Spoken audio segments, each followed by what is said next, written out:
Hey everyone, thanks for joining me again on 7-Line Cardboard.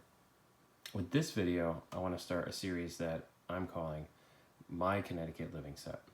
Recently, I became interested in all the vintage and modern players that played in the major leagues and were born in Connecticut, and it all started with Danny Hoffman.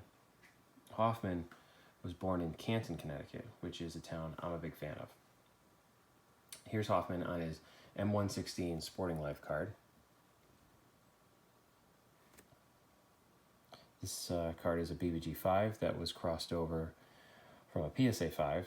The centering is a bit off left to right, but the corners are decent, and the coloring is a little more pastel than a T206.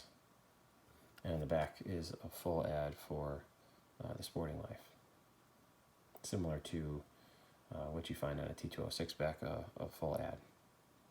And these cards were distributed by Sporting Life, and you had to mail in a coupon and 4 cents per series, or they could be bought for 9 cents without the coupon. The scarcity of these cards is dependent on how many series were ordered, similar to Topps Living Set or Topps 2020. And so now a bit about Hoffman. He started his career in 1901 pitching and playing outfield for the Waterbury Rough Riders in the Connecticut State League.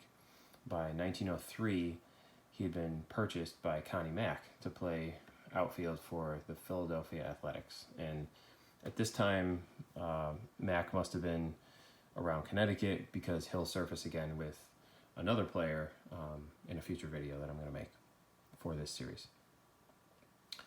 On July 1st, 1904, a fastball was thrown by Jesse Tannehill, who also has a T206 card, hit Hoffman above his right eye.